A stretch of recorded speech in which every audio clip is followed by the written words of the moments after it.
วันนี้เอาท่านทั้งหลายเข้ามาหาเถระพระภิกษุสามท่านเน้นเจ้าตลอดถึง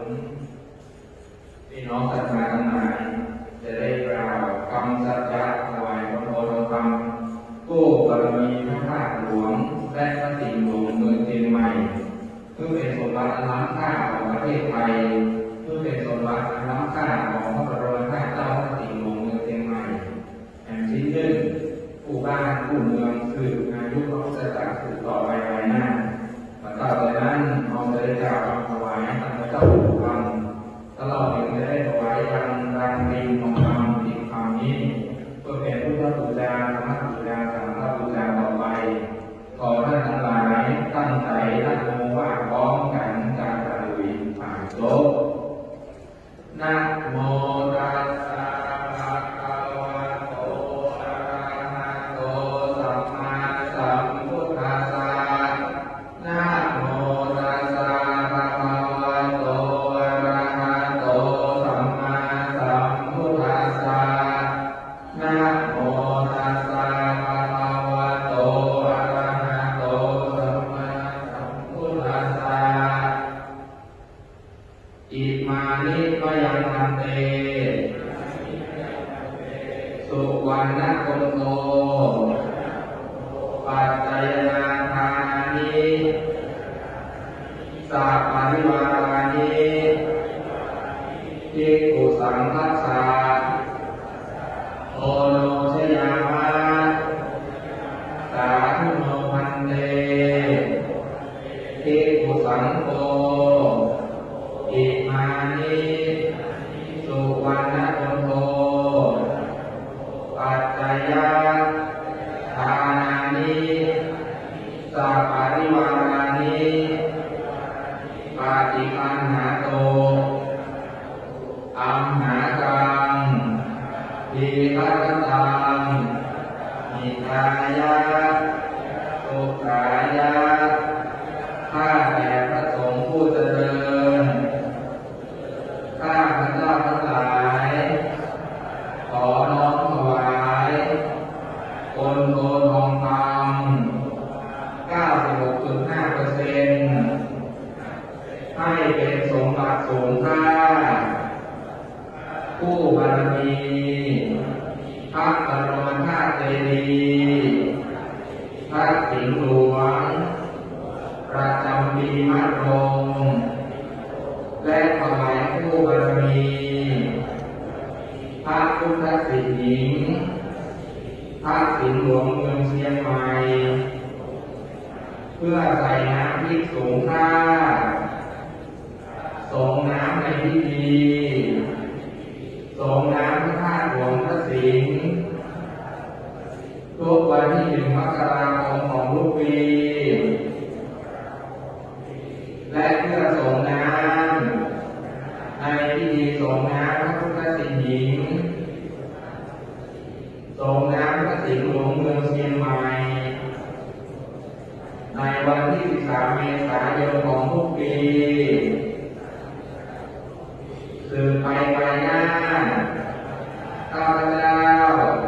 ขอน้อมถวายรังเป็นไม้สักเป็นทองคำเปลวอย่างดีมูลค่า400,000 บาทขอถวายพระเจ้าหลวงธรรมมูลค่า500,000 บาทและถวายต้นเงินไม้ไผ่สุดธรรมต้นคำไม้ไผ่สุดยอดซึ่งเป็นปัจจัยที่เหลือจากค่าแต่งทำคนโททองคำเหลือจากค่าปิดทองนางเรียนไม้สักเป็นจำนวน 90,000 กว่าบาทอาจารย์หรือได้สมทบจนครบ200,000 บาทเพื่อการใช้การแทนชำระหนี้สงฆ์ให้บุญนี้เป็นบุญบริสุทธิ์และถึงพร้อมด้วยจิตอันสลัดละวางไม่ยึดติดในสิ่งต่างๆโดยเอาบุญ เป็นอริยทรัพย์เป็นสิ่งที่จะติดตามเป็นเสบียงติดหนุนส่งไปทุกภพทุกชาติตัวตนเข้าถึงซึ่งพระนิพพานเป็นที่สุดขอสัจจะอธิษฐาน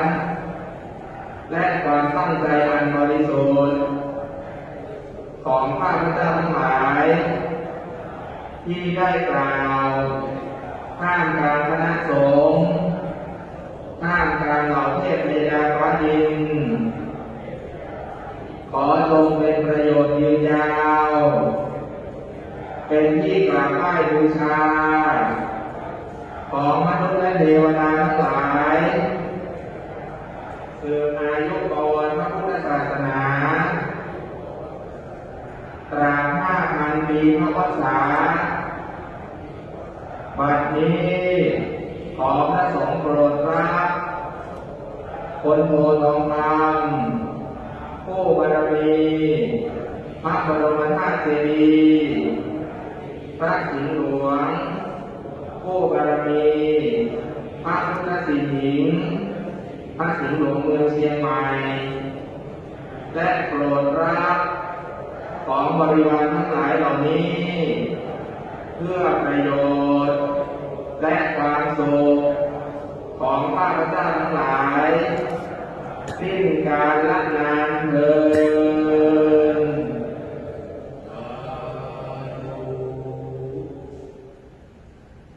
วันนี้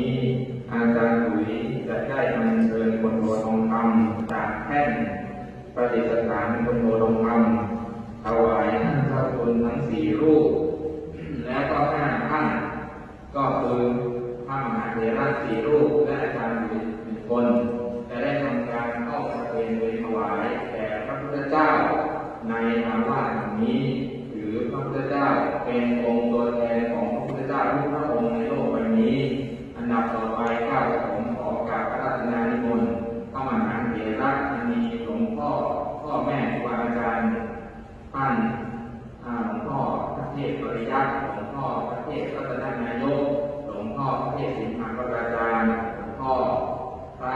ชยานันทมุนีขอการพระราชนานิมนต์ด้านหน้าครับเปิดรับคุณธรรมจากกราบผมครับผมและถ่ายรูปไว้เป็นที่ระลึกครับท่านทั้งหลายเอามือเนื้อมือตั้งใจตรงใจไปด้านหน้าเนื้อตรงหน้า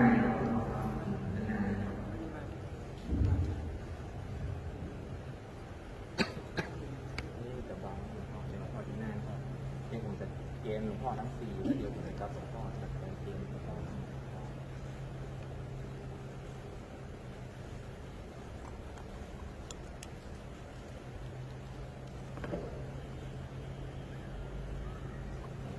4เรียงกันมานะครับในการเรียนไว้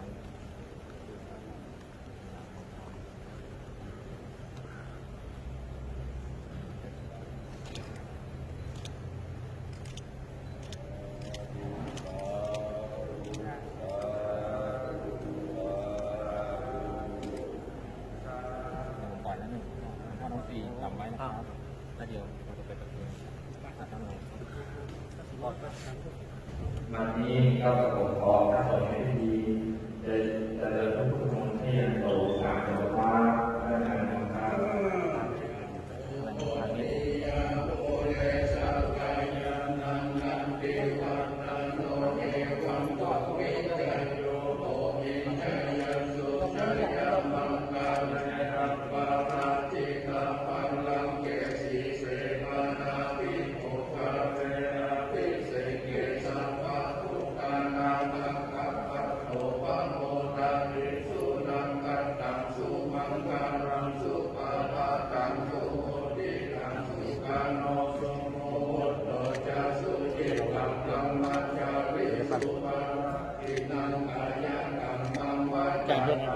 งนี้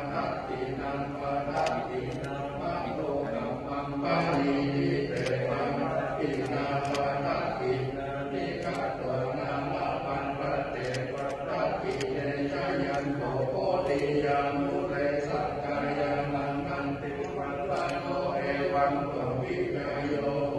จายาสุชายามังกาเวนะปะราทินาปะลังเกสิเสปะกะเวโกกาเวนะพิเศษเกสัมมาพุทธัง